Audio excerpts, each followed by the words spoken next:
নমস্কার বন্ধুরা, পিকুর রান্নাঘরে সবাইকে স্বাগত। আমি আজকে একটা ছোট্ট ব্লগ নিয়ে আপনাদের কাছে চলে এলাম।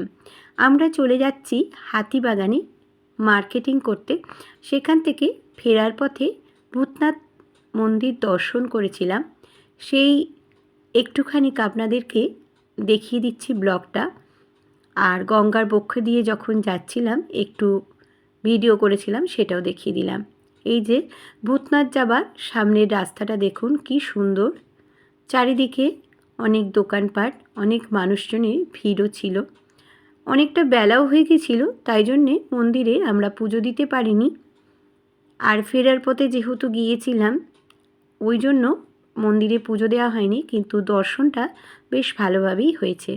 আপনাদেরকেও কিন্তু আমরা একটু দর্শন করিয়ে দিচ্ছি। সবাই বলুন হর হর মহাদেব। এই যে দেখুন বাবা ভূতনাথকে। বেশি ফটো বা ভিডিও কিছুটাই তুলতে পারিনি, অল্প একটু আপনাদের জন্য নিয়ে চলে এলাম, কারণ ওখানে ফটো বা ভিডিও করা নিষেধ ছিল।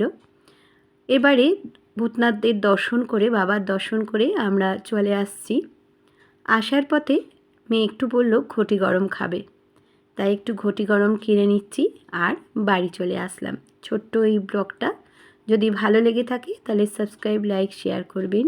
নিচে থাকা বেল বাটনটা প্রেস করে দেবেন, যাতে নতুন নতুন রেসিপি বা ব্লগ আপনাদের কাছে প্রথমেই পৌঁছে যায়। আর আমার ফেসবুক, ইনস্টাগ্রামে পিকুর রান্নাঘর আছে, চাইলে সেখানেও সদস্য হয়ে যেতে পারেন। এটা কিন্তু আমাদের শালকিয়ার বাঁধাঘাট, সেটা আপনাদের দেখিয়ে দিলাম। ফেরিঘাট যেটাকে বলে। কি সুন্দর দেখুন দৃশ্য, বেশ ভালো লাগে। যতবারই এখানে আসি ভীষণ ভালো লাগে। সবাই খুব ভালো থাকবেন, সুস্থ থাকবেন। আবারও আমি আসবো নতুন নতুন রেসিপি বা ব্লগের সঙ্গে। কিছু ফটো আমরা তুলেছিলাম, একটুখানি শেয়ার করে দিচ্ছি। আর কারা কারা ভূতনাথ দর্শন করেছেন সেটাও বলবেন। এটা কিন্তু একটা জনপ্রিয় মন্দির কলকাতার, আপনাদেরকে সেই জন্য একটু দেখিয়ে দিয়েছিলাম। সবাই খুব ভালো থাকবেন, সুস্থ থাকবেন। আবারও আমি আসবো নতুন নতুন রেসিপি বা ব্লগের সঙ্গে। এতক্ষণ আমার সঙ্গে থাকার জন্য ধন্যবাদ।